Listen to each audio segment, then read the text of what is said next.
AI is much smarter than a person. What do we do?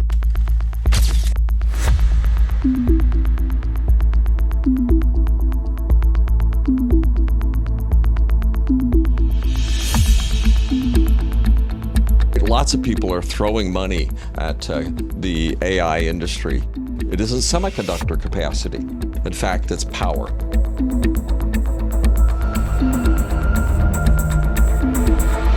And it will come as no surprise that tonight is all about AI.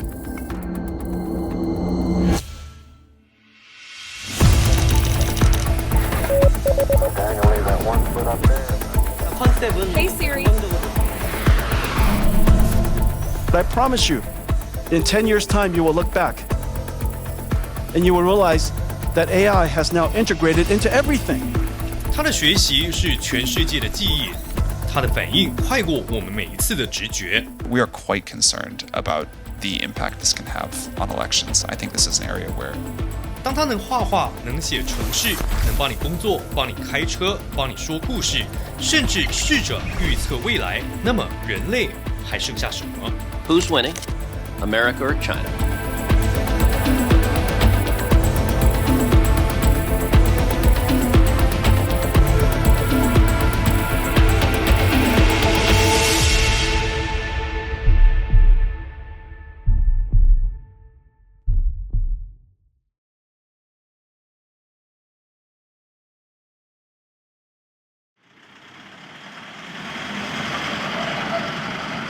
5月22号清晨7点，这一天对很多人而言只是日历上一格极其平凡的一天，但对这个家来说是一个要记很久的日子。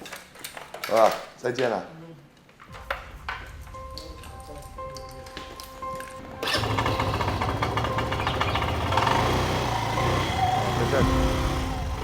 我是叫做夏必忠啊。16岁就开始跑远洋渔船了，到现在目前50岁。夏必忠的工作和大多数人不一样，他是渔捞长，负责整艘船的捕捞判断。接下来他要去的地方叫南太平洋。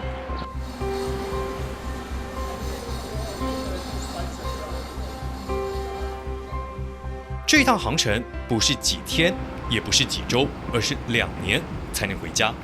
这2年，夏必忠的儿子夏玉祥站上了世界，而老爸缺席了现场。一波打人去了，一波接过去了，兄弟接过去，漂亮，接过去了。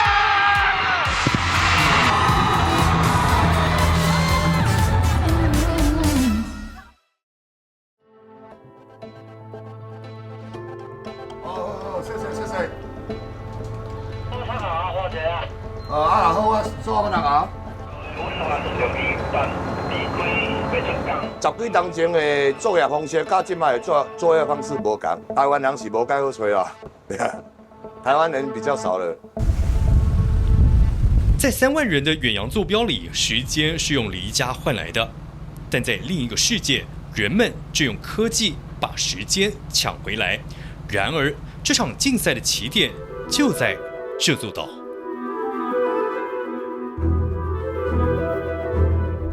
AI 是一场没有硝烟的战争，它的心脏不在美国，也不在中国，而是在一块面积只占地球3/1000的土地上，悄悄供应着这个世界最敏感也最稀缺的战略物资——晶圆。就算从现在开始，台湾对于 AI 没有任何更新的演进或进步的话，我们都足足已经是 AI 世界里面的翘楚了。这些后面其实全部来自什么东西？还是来自那颗 chip。就从这一段话开始，台湾这座被太平洋环绕的孤岛，却跳动着全球最强大的矽文明心脏。An incredible year, and it wouldn't have been possible without TSMC. And so tonight was just a celebration. 台积电，一个你无法忽略的存在，正站在 AI 竞赛最核心的位置。2025年11月28日这一天，我们独家走进这座 AI 时代最重要的基地。新竹台积电总部，全台湾最干净的地方，也是全球科技命脉最严密的制高点。2025年，台积电在全球晶圆代工市占约60%，而在最关键的先进制程更首度突破70%。换句话说，世界上70%以上最强的 AI 晶片心脏都来自台湾。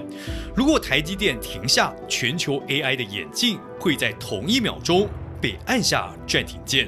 我想台湾的优势在硬体上面是非常强的，因为今天我们已经是站在整个的最前端嘛。你看，不管是半导体制造、封测，然后整个设计上，甚至我在系统的设计制造上面，这些台湾都是非常强。所以你看，现在很多像黄仁勋或其他人都到台湾来，因为所有提供 AI 的这些最先进的厂商都在台湾。当全球还在追赶3奈米，台积电已经推开下一代的大门2奈米，同样速度能耗减少超过1/4，等同于一把通往 AI 未来的钥匙。祈求产线亨通，礼生请收香。台湾的南端正展开一场前所未见的工程。在高雄武清炼油厂的旧址上，如今正脱胎换骨，成为全球第1座2奈米先进制程基地。5座晶圆厂，28万平方公尺的超级洁净室，面积等同46座标准足球场。在这里产出的每片晶圆报价上看3万美元，但苹果、辉达、超微，全球所有最渴望算力的大厂，仍旧愿意排队等候。半导体的产业的成功的确是会让我们站在一个比较好的一个，比如说是 AI 的起始点。但你或许还不知道，除了晶圆之外，为什么 AI 这场革命无法绕过台湾？台湾在过去30年来，半导体你所有的那些合作厂商，基本上在台湾都有它的，不管是它的营运中心、它制造中心或是研发中心，都在这边。所以你有任何的问题，你在1个小时之内，大概都可以找到他们。我想这个是别人你要重新再建非常难的。因为摊开整个 AI 生态系，你会看到一条世界罕见紧密衔接的供应链。上游从联发科的晶片设计到台积电的先进制程 ，AI 的大脑雏形在台湾设计完成。全世界最先进的 AI 晶片有90%在台湾制造。中游日月光封装测试，鸿海伺服器组装，让晶片真正成型上线。全球7到8成的云端伺服器由台湾打造。下游研华、宏基把 AI 推进整间工厂、交通与你的桌上装置。重点是全球 AI 的每一道关键工序，台湾至少握有30%到90%的产能或技术。这就是为什么谈 AI 不能不谈台湾。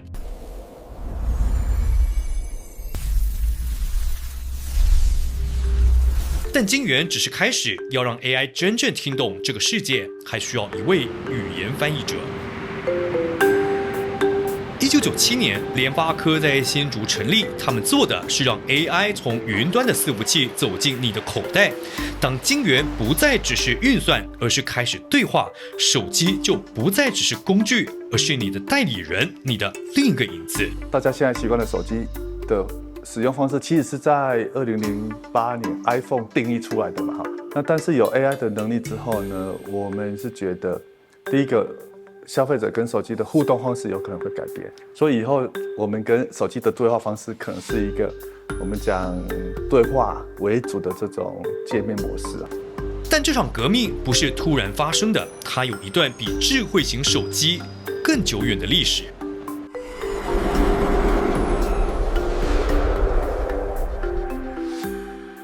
事实上，人工智慧这个名词诞生于1956年那个夏天，从最初的逻辑推理到70年代的专家系统，80年代的机器学习 ，AI 在漫漫长夜中走了整整70年。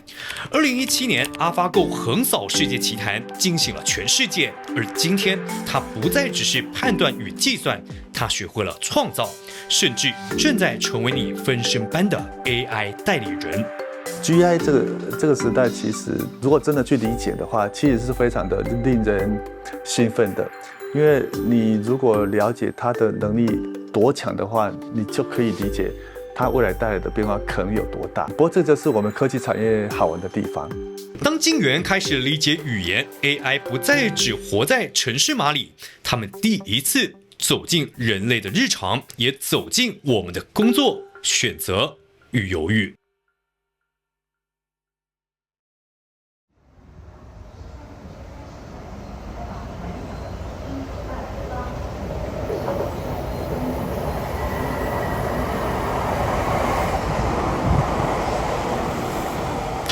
台湾的智慧机械之都，超过1500家精密机械厂，上万家下游供应商。这里曾是锣声、油屋、工人呐喊交织的交响曲。如今走进一间智慧工厂，你听到的可能只剩下机械手臂运作的节奏。我们现在目前整个这个区域来讲，其实操作员大概就只有2个到3个。台中的和大工业，一间被誉为齿轮王的工厂，58岁的陈嘉欣在这里工作了26年。他的双手沾满了齿轮油，这曾是台湾经济起飞的气味，但现在这股气味正随着年轻人的离去逐渐消散。因为这个行业别来讲，其实像很多油脏污的话，很多年轻人他是不愿意来接触这种工作，所以相对的，要找新人也不好找。我们就这个厂来讲的话，全盛时期曾经有到350个以上，但是目前大概少了100个。根据劳动部调查显示，全台湾约有27.6万个职缺，其中制造业就占了9.2万个，缺工成了这座机械之都最大的困境。你如果不敢使用 AI， 或者你不尝试着使用 AI， 你就等着时间来淘汰你。淘汰不再是一种威胁，而是一个已经站在门口的事实。像现在我们面临着很大的冲击，那当然你说不焦虑是假的。看到现在整个台湾的趋势，大概只有半导体、晶圆是目前是最好的产业，其他都是艰困产业。传统产业不会完全来被消失，但是传统产业的工人会被取代。但问题是，人类以为只要把机器搬进来，一切就会好起来，但很快就发现，机器不一定比人快。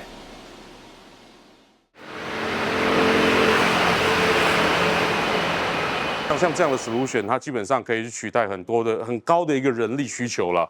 因为过往我们可能会仰赖很多的人力在做这样一个单伺服器的板子跟检测。这里是台北内湖的所罗门，1973年成立，曾是台湾最大的电子零件通路商。直到辉达执行长黄仁勋在公开场合点名他是台湾之光，这家公司才真正被世界看见。他们做的事很单纯，替机械手臂装上一只眼睛，就好像人一样。你现在人要有办法开始去思考，你第一个一定是先眼睛会去看到，看到之后你才会去想说，我看到情境是这样，我该下一步怎么去做什么样的动作。第二代接班人陈振龙出身金融圈，是机械产业的门外汉。当时他只花了半年就做出全球第1台自动穿鞋带机，没想到真正进工厂之后却惨败，因为他亲眼看见工人用2只手穿鞋带的速度比机器快1倍。这是非常失败的一个案例啊，就是为了在自动化而自动化，但是你没有去看说这个自动化对产线来讲它到底有多少价值。AI 在那一刻显得既笨拙又傲慢，这是一次昂贵的教训，但也正是那一次，人类开始学会不再拿机器跟人比，而是把决定权留在自己手上。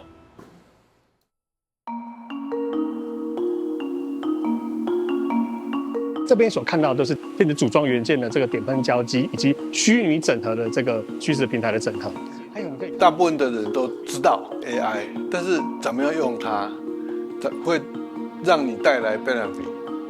我相信绝大多数的人是不清楚的。我用实体、用实际的 demo 给你看，说你的工厂应该要怎么样来用 AI。台达电中立150平的空间里装着一座尚未启动的工厂，这里的每一台机器都有一个住在云端的分身，他们先在虚拟世界里完成演练，再被复制到真实工厂。在未来 AI 的时代来临啊，虚实整合，我要 programming 它，我不需要在现场，我在 computer 里面，我就可以用虚拟的把 programming 做好。你在虚拟世界看到的，你就是在实体世界可以 duplicate 出来，就是数位双生。这些系统教会机器看见，让错误只发生在虚拟场景，而真实世界只留下必要的决定。其实我们现在在做一件事情，过去是工厂是人管人，未来不会再是人管人，人靠系统做 management。从缺工的工厂、失败的自动化，最后到谁来做决定？或许 AI 不是来证明人类没用，而是逼着我们回答人类的价值是什么。因为真正决定未来样貌的，不会只是晶片，而是人愿不愿意承担选择的后果。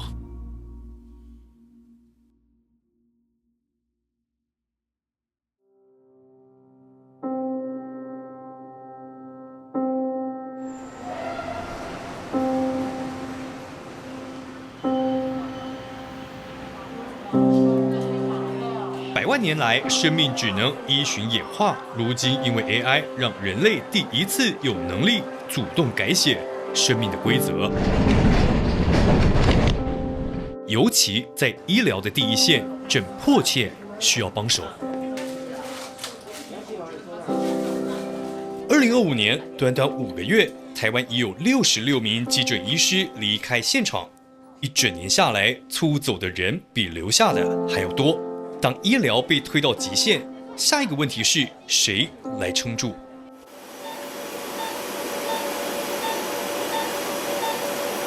这一天，位于新北市土城的一间医院里，医疗团队正准备摘除患者的肾上腺肿瘤。在手术房里，医师的伙伴名叫达文西，他不是医生，也不是麻醉师，而是一台医疗级的机器手臂。机器手臂的一个特色是它的那个器械，它具有像人的手腕一样，可以做360度的旋转。传统的腹腔镜它没办法做这样的旋转，所以在里面的一些精细的动作，比如说缝合，还有做比较深层的一些组织的切割，这个在达文西机器手臂是占有很大的优势。当医师的大脑结合机器人的精准双手，共同完成一台手术时，科技正把人类的手变得更长、更稳、更能抵达过去到不了的地方，也让医疗的逻辑被 AI 悄悄重新编写。从106年左右开始的时候，很多人都不相信，很多人都说我人脑就是最厉害，我人脑就是赢过电脑。你现在这个时候，我必须讲，这个电脑是不会输给人脑。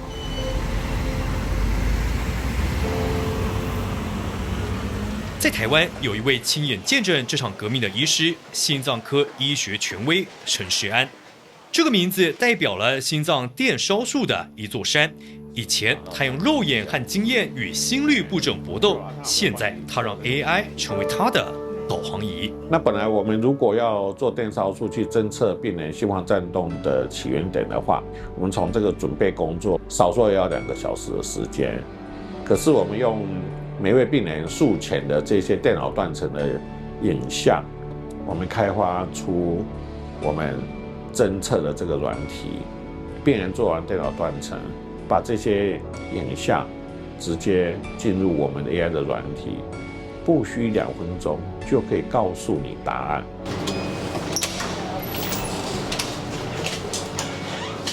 另一场革命不在手术室，而是在无尘无声的实验室里。我们一般拿到检品之后，那我们就是会要确保它的无菌性，那我们就是要把它先放进我们这个 isolator 去进行一个无菌实验。这里不是医院，但他们正用另一种方式企图挑战生命极限。那我们说再生医疗领域有可能将人的寿命提升到150年啊，这件事情我想不是不可能发生。端看我们怎么使用，以及端看我们用什么方式介入。那 AI 的横空出世就提供了一个最好的解决方法。在这里，每一株细胞都被当成一次生命的可能，它们被培养、被观察、被反复验证，而 AI 成为这座细胞工厂最强大的武器。细胞制剂生产的过程中，最大的这个污染来源其实就是人。那要解决这个产品的污染的可能发生的几率，最好的方式就是非人操作。那非人操作在这个细胞制剂的生产和细胞治疗产品的生产里面，它可以除了达到降低污染的风险之外，它还可以降低生产的成本，而且是维持操作的一致性。AI 正把过去要花数十年研究的生命科学压缩到前所未有的速度，而这些能力让本来只有少数人能负担的治疗，第一次有机会被更多人使用。再生医疗在这个医学上的一个应用，绝对是重要的一个点哦。大家都知道，我们现在诺华这个 Kymriah 健保给付这个 CAR-T 细胞是819万，这么贵，到底几个人能用？健保负担得起吗？那唯有透过这种大量生产的 AI 制造，才能够让价钱下降。但科技的革命最终不是为了机器，而是为了让更多人能活下去。因为生命的最终选择仍然握在人类手中。即使 AI 的软体再怎么厉害，你最后的答案还是要由医师来做最后的判断。只不过是这个机器人它取代了你平常在做的最平常、做最例行的工作。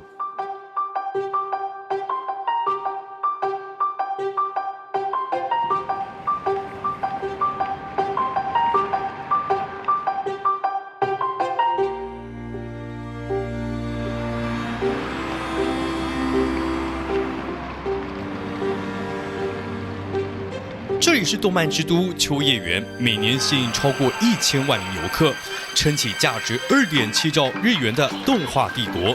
然而，支撑这个帝国的数千名漫画家正面临一个现实的危机：后继无人。在不远的千代田区，有间低调却关键的工作室，这里只有2位漫画助手，却用 AI 技术开启日本漫画的新篇章。令人意外的是，连课长岛耕作的作者红间宪史都亲自参与监修。第一本由 AI 制作的岛耕作就在这里诞生。そういう重労働から解放してくれますよね、やっぱり。それは労働から創造というのにもっと時間割いていいですよって言ってくれる可能性がすごく AI にはあるので、僕的にはもうすごい期待しているという。当大师正在凋零，而年轻一代选择放下画笔。井上武彦、浦沢直樹、大友克洋、そんな人たちを超えるためには AI の力が必要だってことはもうクリエイターみんな分かってるので。使っていくと思いますよ。そこが逆に何考えてんのっていうところに注目度がものすごくいきやすいんで、それは、とんでもないものを生むんじゃないかなというふうに。但意外的是，这场试图延长漫画寿命的革命引擎却不是诞生在东京，而是在1000多公里外的台北，在东京新宿一间看似普通的办公室里。来自台湾的新创公司优必达，他们把云端游戏串流技术转化成新的创作引擎，让漫画不再受限于时间与人力。像岛耕作他这边就是说，他自己把他历年来所有的画作给到我们，告诉我们指导说，每个年代的一些细节细致的地方是什么，那我们就帮他调了一个各个年代的岛耕作。后来甚至出了实体的漫画，他甚至是。制作人是跟我们讲说，他大概90%的内容都是 AI 产出的。在这场跨国合作中，台北供应算力，东京提供笔触 ，AI 把速度拉满，人类把方向守住，并且补上最后一笔温度。这可能是传承第一次不靠徒弟，而靠模型。像前阵子鸟山明也过世嘛，对不对？那你说这些。漫画家慢慢年纪大凋零，不能画画，或者说真的哪一天这个往生，那很可惜，变成他的 IP 就可能如果他的小孩或他的接班人没有办法画出那么更好的画，那某种程度现在如果让这个时候把 AI 当成自己的一个遗产，把 AI 训练会画自己的画风，好像也是一个传承的方式。这 again 都还是要看而在距离东京7小时航程之外，另一场传承的革命也正悄悄展开。新加坡，一座将生存刻进 DNA 的城市国家，对他们而言 ，AI 不是潮流，而是国家级的生存策略。他们用政策与资本将整座岛屿精炼成一台精密机器，产生了全球10%的晶片。在这场竞赛中，来自台湾的研华科技成了最关键的连结者。以台湾的产业来说，我们的优势地方在于，我们有先进，过去我们所知道的，我们的硬体的制造的能力，好，我们有先进的技术、软硬整合的实力等等，好。但是在新加坡这一块的部分呢，它拥有了非常丰富的这个应用的场域，以及他们在智慧城市这一块部分，他们有丰富的实践的经验。传承来自于教育。1954年创校的新加坡理工学院是这座城市最早的理工摇篮。如今，它与研华科技携手，为下一代开启一堂新的课程。那个就是我们自己的online system， 这是我们的electronic component， 会帮我们 measure 那种temperature。现在来下雨还是还没有下雨的时候，也是 we use AI to help identify any anomaly， so we do not need to constantly come here and check。在这里 ，AI 被写进课本。从到让植物学会自行决定灌溉到停车监测，这堂课没有国界，学生们正学习如何用 AI 重新理解世界。This started off back when it was the Tesla times. That was around 2020, I would say, and that was the start of when people were talking about AI in general, how it can self-drive the cars. So from there, I would say that it drills us to also move forward in the future. 当 AI 的梦想越做越大，700平方公里的土地终究承载不了无限扩张的算力与电量，而新加坡的答案可能在它北方30公里外的土地上。Need to check the luggage. 在柔佛，每天有数十万人跨海到新加坡工作。如今，另一种跨境正在加速，算力资料中心往北扩张。这座曾以黑胡椒、橡胶、油棕闻名的边境城市，成了东南亚成长最快的云端热区。4年前，你们很少会想到说选在柔佛。对啊，你可以看到从瑞克组装哈，我们讲这边是 Leroten 的组装线，那中间是瑞克 Server 的组装。在过去最左边，你看那个门里面是测试机房，它从 server 的组装到出货一条，对，在这边吗？对，都完全在这里。这个厂直接组装整机柜送货到美国去满足那边的需求。在柔佛市乃国际机场旁的保税区内，伫立一座纯白的厂房，外墙印上醒目的字样“微影”。这座工厂是微软、Meta、亚马逊在东南亚的 AI 中枢。我现在都要求同仁要走斑马线。它这是送料的，对，送料然后返回。所以你可以看到这个区域里面，除了少部分要拆包装这件事情，还没有自动化之外，全部其他自动化。这套系统从工单 release 到产线生产，只要10到20分钟。这里是微影首座生产辉达 GB200 水冷伺服器的厂区。2021年，微影派出10人先遣部队从台湾启程，一切从零开始。如今，这里的员工超过2600人，9成都来自柔佛。台湾主管仅占7%，不同国籍、不同语言，却在同一条 AI 生产线上找到共同节奏。新加坡跟柔佛，它其实在亚太整个地理中心的中间。新加坡当然是目前那个亚洲 data center 的 hub 嘛，所以对我们来讲，客户端就 data center 就在我们隔壁。新加坡的土地本来就已经受限，加上近几年因为它大量的投资 data center， 它电力其实到目前为止已经没办法供给新的 data center 的需求。那电力的部分也如我们所预估，它其实非常的稳定跟充足。你只要能够配合你的计划做适当的申请提前，我想电力到目前为止，其实我到这个厂区也没有停过任何一次电。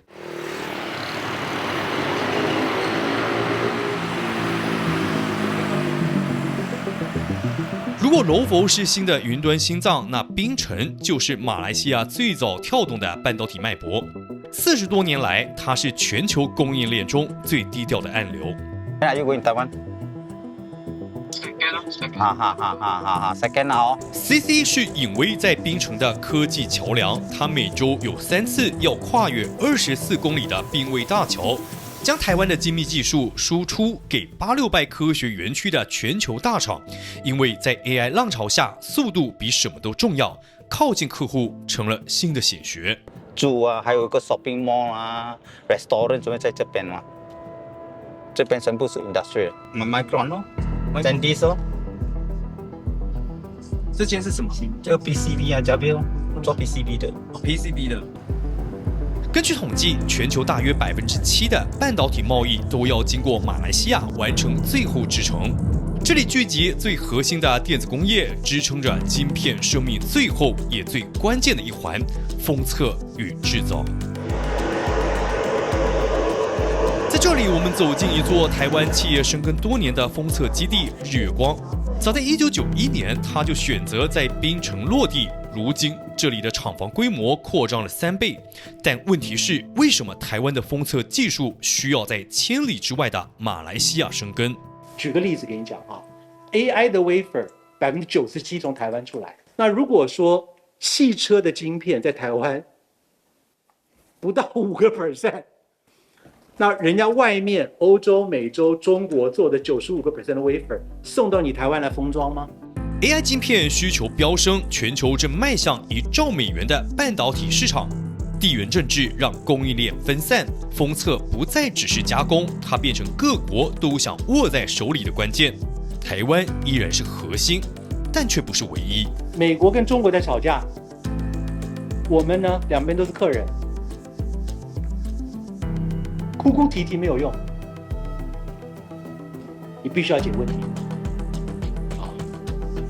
台湾的 wafer 台湾出，不在台湾生产的 wafer 也希望他来台湾嘛，做封装嘛。他如果不来的话，你需不需要 offer 他一个地方？马来西亚 as a good example。所以在地缘政治下，槟城不只是备胎，而是全球供应链重组后，台湾必须走出去的前线。然而，这些跨国布局的背后，其实都指向同一个更深层的问题：人才。我觉得台湾的人才的发展缺少了一点勇敢，跨出台湾的那个勇敢。当台湾科技正在全球复制第2战场时，12000公里之外，这份勇敢跨出去的考题才正要开始。We used to do it, and then foolishly we lost that business to Taiwan. Very, very foolishly. We would have had nobody leaving our country right now. And instead, you have almost 100% of the chips are made in Taiwan. 在 AI 时代，晶片不只是商品，它开始像国界一样划分世界。19小时的飞行，把距离拉到最远，一颗晶片却把命运拉到最近。这里是铁锈带，一座曾用钢铁撑起美国梦的土地。当制造业外移，留下的不只是熄火的工厂，而是一整代人的失速。穿过铁锈带，我们抵达一座曾用钢铁逐梦等待重新开启的城市，而这张海外的考卷正由台湾的企业重新书写。在俄亥俄州，鸿海接手一座曾属于汽车工业的巨型工厂，节奏改了，语言也改了，从车到资料中心，从组装线到算力线。这里不止在生产，也在重新训练400人的未来。这礼拜5是万圣节，礼拜5万圣节，对，现在已经开始有那个感觉了。对对对。Hello。Jerry 是鸿海在这场美国西部拓荒中的关键角色。高雄出生，1996年踏上美国，曾是全球第1支 Android 手机的产品经理。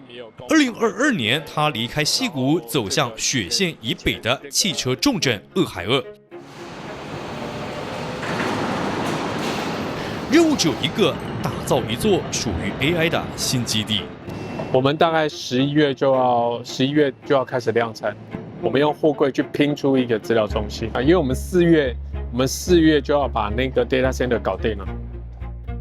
不到半年，在台湾这是再自然不过的节奏，但在美国，时间的走法完全不同，制度、工会、法律、认证，每一步都是门槛，更何况场内还有400位原本坐车的美国工人。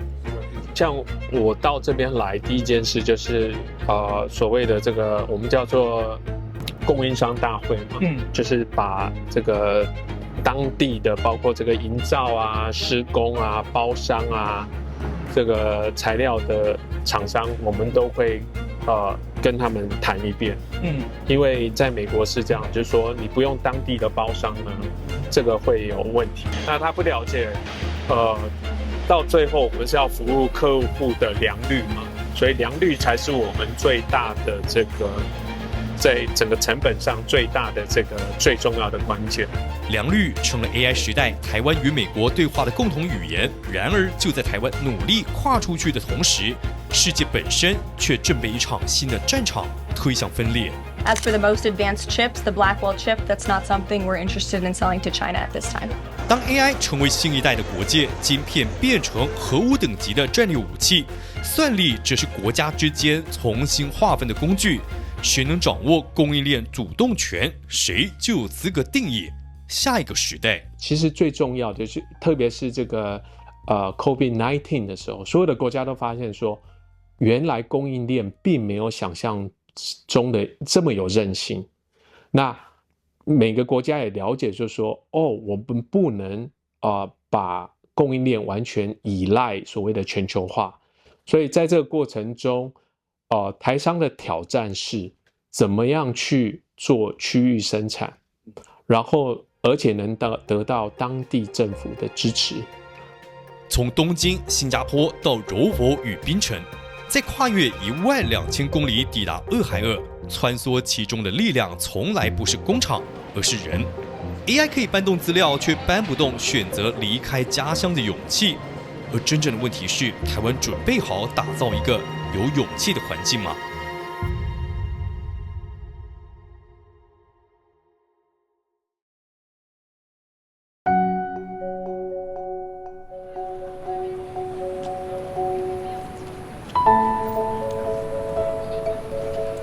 在一个下着雨的午后，我们走进台湾大学，这里是台湾学术的最高殿堂。但今天我们等的不是一堂课，而是一个提问。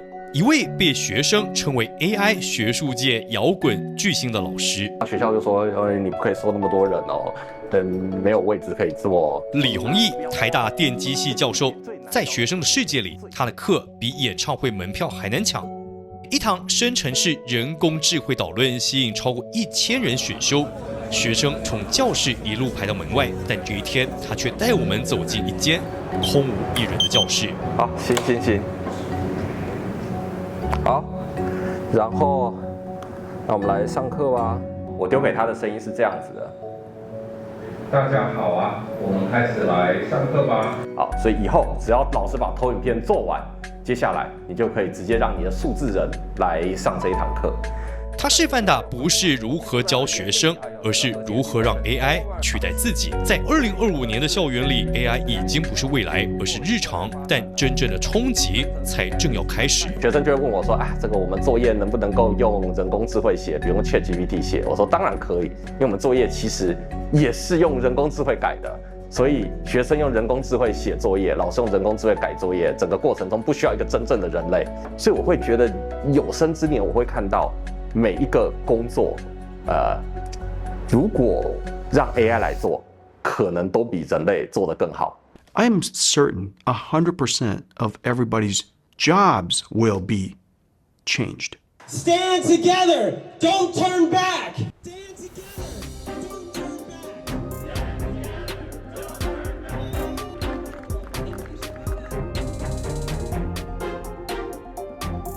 从美国开始，一场恐慌迅速扩散，科技业大裁员，白领工作消失，连不需要工作都成了公开讨论的命题。但这次被冲击的不是蓝领，而是白领。白领就是我们大部分是坐在办公室里面，那我们的工作大部分是处理资讯类的问题，那这种都是知识型的工作。我觉得这种工作会比较快被取代。我必须说，这个 concern 大家不要认为是，是不是只有比较 routine 工作的人才会有这样的担心啊？其实有可能50年后，我们现在进行的访问，都不用我跟你，啊，那个时候可能宏基的营运长是一个机器人。但如果问题不再只是会不会失业呢？这一天，我们第一次听见了一个全新的答案。Because they just mentioned last. 下午3点，台北市信义区的一栋大楼里传来混合着英文与中文的讨论声。这里不是外商总部，而是台湾孕育出的第一家 AI 独角兽沛星，也是台湾唯一入选全球100大 AI 企业的公司。这是他们第一次接受电视专访，没想到接下来游志汉说的这段话，让我们清晰地看见了一个全新的工作世界。AI 能做的东西已经可以超乎人类所能想象，那你觉得 AI 不能做的有哪些？第一个领导能力，你可以想象，你以后未来到所有的公司，你不是带一票人投靠的公司，你是到一票很好的，跟你可以配合很好的 AI， 这些 AI 工程师他虽然是 machine， 但是他虽然是软体，但是他是可以跟你配合，他是自己自身你就是一个团队。你负责问问题、判断方向、修正错误 ，AI 负责运算、执行，不眠不休。那么问题来了，台湾准备好训练这样的人了吗？台湾的 AI 人才好像在台湾找不到市场，我觉得有很大一块原因是台湾人太务实了。其实我们制造业非常的强，对不对？我们的 OEM 代工也非常的强。那这样的强的产业需要什么文化？讲白了就是说，希望人家给你正确答案，我按正确答案去执行，就是所谓的 SOP。我们传统的教育方式，如果不做改变，我们会面临很大的危机。可是有一些很基础的能力，可能大家都需要，包括问问题的能力。问对问题不只是为了让 AI 听懂我们，而是当所有答案都随手可得时，人类还剩下什么价值？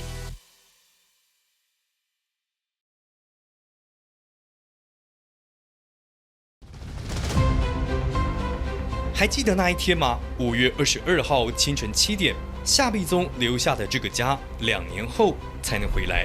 而现在，在同一片海上，科技正在开始改变这件事。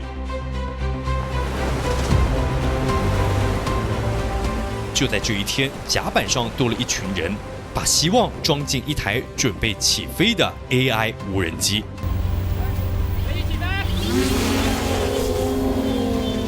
右边高度50，收到。右前方高度50，高度70，还在，真空。这不是一台普通的无人机，它是一双长在云端上的眼睛，能穿越风雨，自动巡航，及时回传画面。更重要的是，它承接了老渔民10几年来的经验，把看海的本事转化成能被记录、能被学习的智慧。因为 AI 就是一个大数据嘛，可以把这个大数据，我们在海上的潮流、水温、气象，我们历年来抓的经纬度的渔获，把它整个整合在 AI， 你就可以直接从 AI 数据上，我们就可以去判断要往哪个渔区作业，这样我们会省到很多的油钱，也去不会再东跑西跑。高度80。高度90，现在开始盘旋。飞机飞到那个海面上，它其实是用摄影机去摄取那些照片或者是影像。那我们 AI 的技术就是从这些照片或影像当中去做判别。那我们要把这几个鱼探长的智慧让 AI 来学习。我们有这套系统，我们就可以透过这个无人机的这个飞行以及 AI 辨识的结果来协助渔民赶快找到鱼，赶快回家。到最后，我们才发现，科技正在做的不只是升级产业，而是重新分配人类最珍贵的资源——时间。夜幕降临，城市还没下班，在台湾，工作往往不是一天8小时，而是一整年2030个小时，比多数先进国家多出整整1个月的人生。过劳成了一种日常，也成了一种我们习以为常的牺牲。AI 的出现或许不是为了取代谁，而是让事情不必花那么久。我最简单的例子就是说，像秘书，他要准备这个老板的讲稿的时候，以前都要写3个小时，现在可能利用生成 AI 把几个关键词打进去，一篇的致辞稿就出来了，可能5分钟就出来了，那再改一改，也许是10分钟就结束了。可是会取代他的工作吗？不会啊，等于缩短他的这个时间。当省下来的时间开始出现，问题就变成这些时间能不能回到人的身上？提供客户呢，一些 AI 的设备那比较高耗电量的一些设备可以放在我们这个区域。这个时代距离不再用公里计算，而是用延迟、用等待、用一次次不能回家的选择。中华电信正在台湾各地建置 AI 算力中心，第一座 AIDC 坐落在台南永康。因为运算，你的公司越靠近提供算力的地方是越速度越快嘛。电信公司是一个网络四通八达的所以我们当然要帮台湾这个土地建立我刚才讲的算力中心啦。因为有这个算力中心，其他企业它就不需要花这个大资本去建，所以它只要需要算力就可以来这边取得。同样在高雄，这座曾以钢铁与港口闻名的城市，也悄悄换了一种节奏。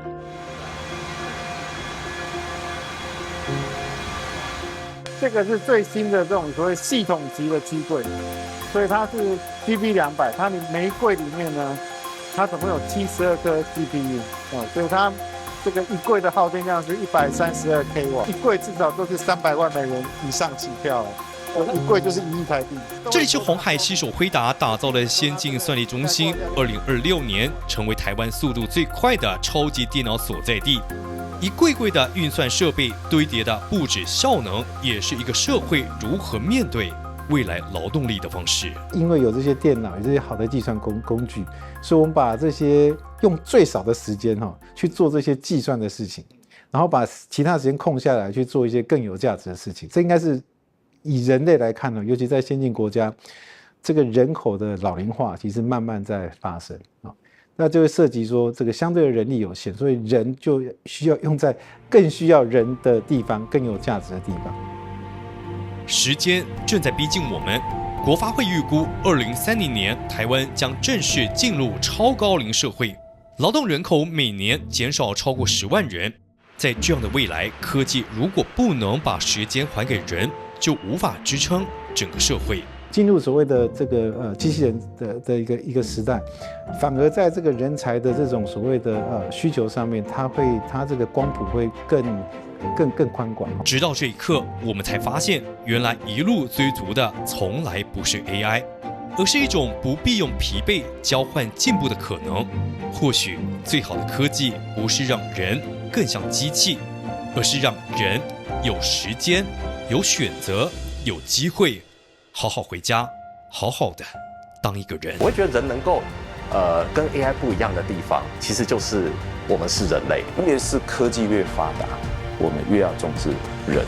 我们叫做打破人跟科技中间的藩篱。不光只是说我们做得好，而是我们透过我们的科技，把整个世界变得更好。希望大家想到 AI 的时候，会想到台湾。跟这个标题一样，它就是一个名副其实的 AI 之岛。